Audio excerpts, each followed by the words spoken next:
Hello everyone, welcome once again to my YouTube channel. It's your girl Mina and you're welcome to my corner. If you're new here, thank you for stopping by. Welcome. And if you're a returning subscriber, you are the real MVP. Thank you so much for coming again and again. All right, so if this is the first time you're coming here or stumbling here, my name is Mina. Like I said, I make videos that has to do with career gist, lifestyle and growth. Okay, so being a 9-to-5, I have a 9-to-5 and having a business on the side, I happen to have experience of both worlds. So Christian, most of the times I talk about my work life, talk about my business life, and basically stuff that can help us grow, and generally stuff about my lifestyle. This looks like where you want to be. Kindly hit the subscription button. It's the red button below and it's absolutely free, and then go ahead to click on the bell icon to get notified whenever I post a new video. Announcement. Okay, we just hit 100 subscribers. Now I know you might say it's just 100 subscribers. Why is she making noise? 100 subscribers is a big deal. Okay, that means there are 100 people who voluntarily decided that I want to be part of this channel. I want to be in her corner, and it means a lot. So I want to just say thank you to all 100 and something subscribers right now. I really appreciate. Yeah, thank you so much. I'm sure most of you will know Diary of a Nigerian Girl if you are in Nigeria. She made a post on Instagram a while back, some days back rather, and she had talked about how when she started her Instagram channel or Instagram page, she was big on numbers. Oh, people are not subscribing or people are not following me and all that, and then to a point she just decided, you know what, I'm just going to keep dishing out value and content. And then yeah, a time will come when value will speak to value, and I think I'm just in that space right now. Okay, I just hope to give value, and I hope that my content somehow teaches you something, impacts you, or changes someone's life. Even if it's just one person, then I am good. Okay, so I'm big about content, I am big about impact. I'm still big about numbers, but much more about content and impact. However, thank you to all 100 and X subscribers. I really appreciate it. Okay, so today's video we're talking about some work terms or business terms that you should familiarize yourself with, regardless if you're a 9-to-5er or if you own your business. Okay, so if you're a 9-to-5er or if you are a prospective 9-to-5er, meaning that you are someone who's looking for paid employment and you're in the labor market job searching, you should know these terms, because these terms will come up on and on, even in your contracts, your employment contracts, and your day-to-day dealings at work. It will come up. If you are a business owner, you should also know these terms as well, because of course you intend to expand, and as you plan to expand and get more people on board, you will need these terms. You'll need to know these terms to design their remuneration packages and all that. So it cuts across 9-to-5ers or business owners, just some common terms that we use in the work/business place that you should know. So let's get started.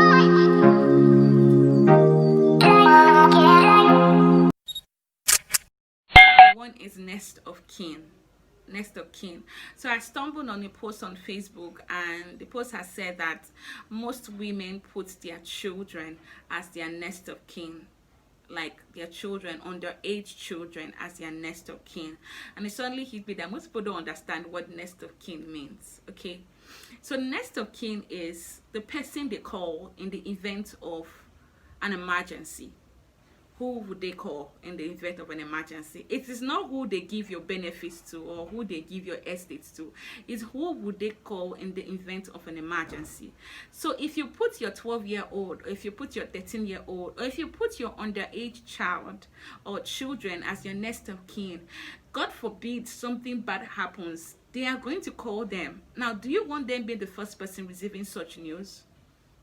No. So please, next of kin should be someone of age, someone older, someone they can reach out to, and someone that is within proximity, someone that they can call, that can run to you instantly. Okay, number 2 now is beneficiaries. Now, beneficiaries are the persons, or is the person who gets their estates, who gets your benefits in the event of a death, your death.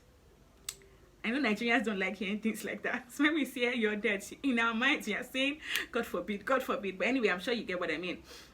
So now beneficiaries are different from next of kin.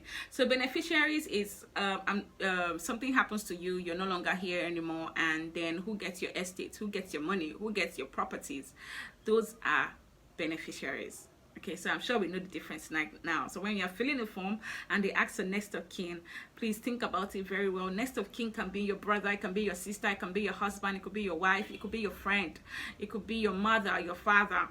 Think about it. If you have aged parents who are old, you might think about putting them as the next of kin too. Number 3 is P.A.Y.E. I'm sure you would have seen that somehow in your contract, or yeah, you would have seen that flying around. P.A.Y.E, spelled P-A-Y-E. It's pay as you earn. Okay, it's a tax deduction that is deducted by your employer. So your employer deducts your tax from your salary and then remunerates it to the revenue commission, or who collects the tax. Okay, for us I think it's FIRS, Federal Inland Revenue Services. Yeah, for us here in Nigeria. So they remunerate the tax to them, or they pay the tax to them. Okay, so for P.A.Y.E, your employer is the one that deducts your tax. You don't pay your tax yourself. And if you know anything about P.A.Y.E, the higher you earn, the higher your taxes. So now you know.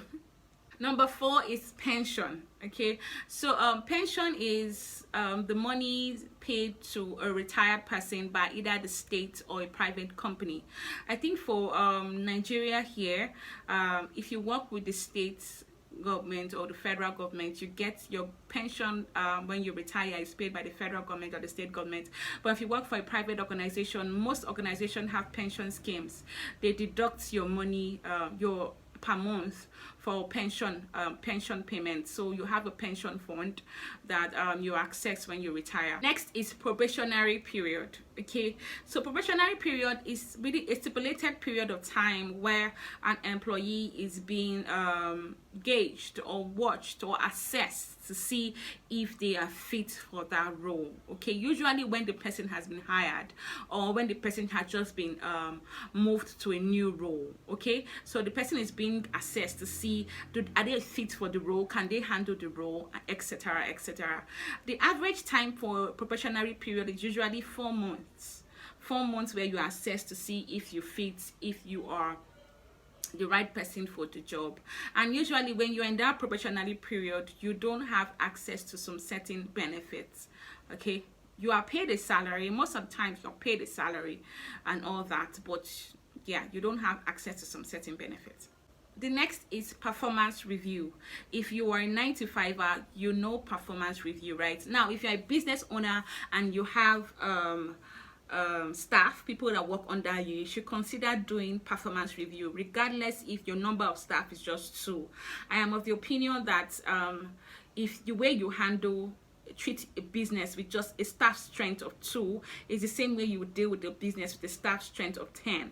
So start now, regardless, even if you have just 1 person working with you or 2 persons, performance reviews will help. Okay, so then what is performance review?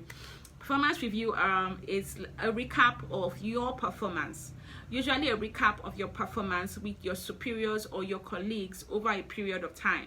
So your performance is being assessed basically over a period of time. Usually it spans either 3 months, every 3 months, or every 6 months. The organization takes a pause and then everyone is reviewed to see how you're coping, are you doing well on your role, what challenges do you face, etc. And most oftentimes than not, performance reviews usually precedes a raise or a promotion. The next one is self-assessment. Self-assessment will usually come up before the performance review. So then what is self-assessment? It's basically an assessment the organization sends to you where that you use to assess yourself. So like the name implies, you are assessing yourself. You are assessing your performance within a period of time, say 6 months or 3 months, to see how well you have done, if you've performed well or if you haven't. And this assessment, your own assessment of yourself, is usually brought up during your performance review. Next is a raise or a promotion. So usually a raise comes after the performance review. Say you've done so well and you've impressed your superiors or your management, and they decide to up your salary, they increase your salary. A raise doesn't necessarily have to come with a promotion. Sometimes a raise just happens because you've done so well in your particular role. Other time, a raise comes with a promotion. They change your job role to a higher role with more responsibilities, and then they up your salary. Is it all the times that a promotion comes with increase in salary? No, it's not all the time. Usually it should be that way, but it's not all the time. Next is wages. Your wage is the number of hours you worked times the amount you're paid per hour. Is that a mouthful? Okay, say you've worked 10 hours in that day times the amount you're paid per hour. Say you're paid 1,000 naira per hour. You get it? That's the wage. So, your wages can increase. It can increase depending on the number of hours you put in. So if you put in more hours, your wages goes up. Now that's wages. Salary, on the other hand, is an agreed fixed amount that you're paid either annually, which is every year, or monthly. Okay, it's a fixed amount. Unlike the wages, your salary is fairly constant. Okay, it only increases with, say, raise, like we explained earlier. Like you did so well and they agreed to raise your salary. So most often times than not, your salary is usually fixed. Next is bonus. A bonus is also called a variable. So bonus is the money you get for an individual project or an accomplishment. Say your department or your team or the general organization had a target and you were all able to meet the target, you get a bonus. So usually a bonus is a variable. It's not something that is constant every time. What I mean is, it's not a fixed amount that you're going to get every time. Okay, it depends on how well you beat you meet your target and the decided metrics for that target. Okay, so a bonus is also called a variable. Next is benefits. Benefits are compensations you get aside from your salary. Compensations like leave allowances, like travel allowance, like health insurance, like feeding allowance, like transportation allowance, like internet, like child daycare, child services, things like that. Next is PTO, known as paid time off. Commonly here we call paid time off here in Nigeria as leave. We know it as leave. Yeah, you can have maternity leave, you have your annual leave, and organizations should start thinking about giving annual leaves just in case you don't. Okay, so we have maternity leave here in Nigeria, which I think is about 4 months. Maternity leave. Annual leave is about 25, which is most times 25 working days. There's sick leave, there's school leave, so you have to go and write an exam and you take leave to go and write your exam. So yeah, it's also called paid time off. What this means is that you take time off, but you're still paid regardless. Next is layoff, resign, and fired. I have realized that most people use those three interchangeably, which should not be. So layoff is the organization decides to let you go either because they are downsizing or they run into some cost issues and they can't afford to pay you anymore, or because they don't need your skill set for now. So you are laid off. Usually layoff is most of the time temporary. When the organization get back to their feet, most of the time they call back those that they have laid off. Okay, so that's layoff. Resign means you choose to quit. You decide that, you know what, I don't want to do this anymore, I am tired and I want to leave. So you decide that I'm going to resign. This is my resignation letter, I am leaving the organization. Fired means you are sacked. The organization chooses to fire you because of misconduct or poor performance. They tell you to leave. Okay, now they have a choice. They choose to let you to leave. So layoff, they did not have a choice. Something happened and they regret to let you go, and usually temporary. Fired means they chose to let you go because of usually misconduct or poor performance. Okay, so they decided to let you go, and usually they are, when you're fired, they don't call you back. It's goodbye. Resignation is you choose to let you go or you choose to let them go. I hope that makes sense. Next is EOD, EOW, EOM, or EOY. Regardless of the alphabet that ends it, EOD just simply means end of day. EOW means end of week.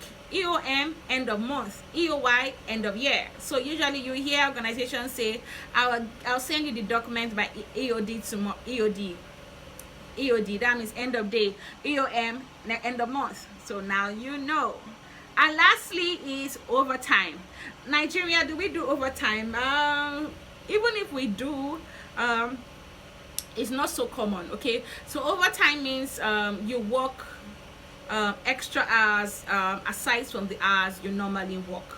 Okay, and usually you get paid for overtime. Now the thing is this: if your contract states that it is wages, you get paid, meaning that you get paid per hour, then overtime is easy to calculate. Overtime, that, oh, I worked extra hours and this is number of hours I work, and then they are paid, you get paid for those extra hours. Remember that wages can increase depending on the number of hours you put in. Salaries on the other hand are fixed, so it's hard to calculate how much you have put in when you do overtime on a salary contract. However, what most organizations usually do now is they do, if you put in extra hours, you take back the extra hours, meaning time for time. Meaning if I work a Saturday when it's not in my contract to work on a Saturday, I can take that full day off sometime in the future, if that makes sense. So there you have it, some common words or terms or phrases that are used in the business places or workplaces that you should get used to. If there's one I haven't mentioned that you know, kindly leave it in the comment section, or there's one that you don't know what it means but you usually hear it being tossed around, kindly leave it in the comment section and I will address it.